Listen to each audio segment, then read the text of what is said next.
జాతీయవాద జర్నలిజానికి అసలైన వేదిక నేషనలిస్ట్ హబ్ ని సబ్స్క్రైబ్ చేసుకోండి. నోటిఫికేషన్స్ కోసం బెల్ ఐకాన్ పై క్లిక్ చేయండి.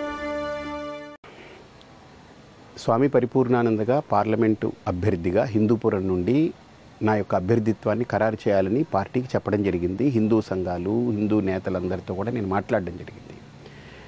ఇదిలా ఉండగా పొత్తనే అంశం తెర మీదకు వచ్చిన తర్వాత కొద్దిగా జాప్యం జరిగింది. పొత్తుల కారణంగా సీట్లు ప్రకటించడంలో కొద్దిగా జాప్యం జరిగింది. అప్పటికీ కూడా హిందూపురం స్వామి పరిపూర్ణానందకే అని పార్టీ వాళ్ళు కానీ, హిందూ సంఘానికి సంబంధించినటువంటి ప్రముఖమైనటువంటి వ్యక్తులు కానీ వీళ్ళందరూ పట్టుదలతో ఉన్నారు. కానీ అకారణంగా ఒకరోజు ఇది హిందూపురానికి కేటాయించట్లేదు, ఇది మళ్ళీ టీడీపీ తీసేసుకుంటుంది పొత్తులో అని ప్రకటించుకున్నారు. అది ఖచ్చితంగా నా లెక్కలో ఒక పెద్ద కుట్ర జరిగిందని నేను భావిస్తున్నాను. దీని మూలాలు పరిశీలించి చూస్తే ఏమన్నారంటే, బాలకృష్ణ గారు హిందూపురం అసెంబ్లీలో నిలబడుతున్నారు, అలాగనే కొంతమంది టీడీపీ నేతలు వెళ్ళి స్వామీజీకి ఎంపీ సీట్ ఇస్తే టీడీపీకి ముస్లిం ఓట్లు దూరం అయిపోతాయనేటువంటిది ఒక నెపం పెట్టారు. దీంట్లో నేను ఫస్ట్ అడగదలుచుకుంది, ముస్లింలు మోడీ గారికి వ్యతిరేకులు, ముస్లింలు బీజేపీకి వ్యతిరేకులు, ముస్లింలు హిందువులకి వ్యతిరేకులు, ముస్లింలు స్వామీజీకి వ్యతిరేకులు అని ఈ 4 అంశాలని తెర మీదకి తెచ్చే ప్రయత్నం చేస్తున్నారు, రుద్దుతున్నారు. వీళ్ళు కావాలని రుద్దుతున్నారు, కావాలని ఈ వివక్ష వాళ్ళు తీసుకొస్తున్నారు. ఏ ముస్లిము వెళ్ళి మేము మీకు ఓటేయమని చెప్పలేదు. మరి 2019లో ఒంటరిగా వెళ్ళిన చంద్రబాబు గారికి ఎంతమంది ముస్లింలు ఓటేశారు, ఎంతమంది వీళ్ళందరికీ ఓట్లేశారు ఒకసారి డేటా తీసుకోమనండి.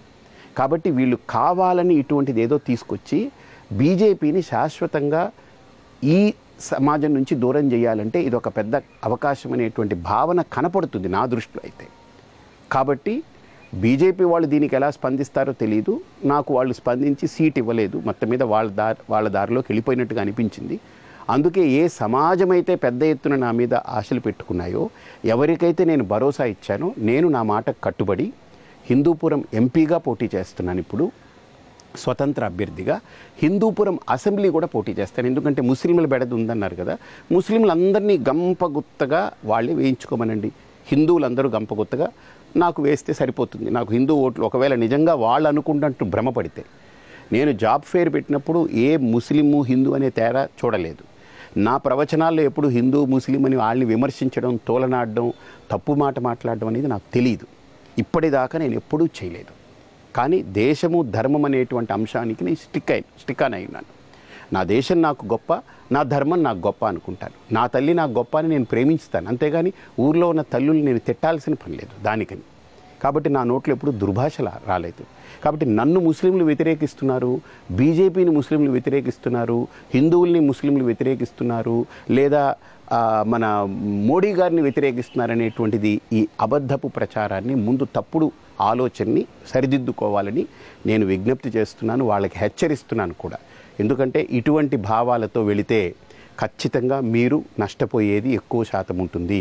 85% హిందువుల్ని మీరు వాళ్ళ మనోభావాల్ని దెబ్బతీసినట్టుగా నేను ఖచ్చితంగా రాష్ట్ర వ్యాప్తంగా దీన్ని తీసుకెళ్లాల్సి వస్తుంది. ఈ వీడియో మీకు నచ్చినట్టయితే లైక్ చేయండి, 10 మందికి షేర్ చేయండి. అలాగే కామెంట్ల రూపంలో మీ అభిప్రాయాలను మాతో పంచుకోండి. Nationalist hub group of channels ను సబ్స్క్రైబ్ చేసుకుని తెలుగునాట జాతీయవాద జర్నలిజాన్ని ప్రోత్సహించండి. ఈ వీడియో కింద ఉన్న బెల్ ఐకాన్ పై క్లిక్ చేయడం మర్చిపోవద్దు.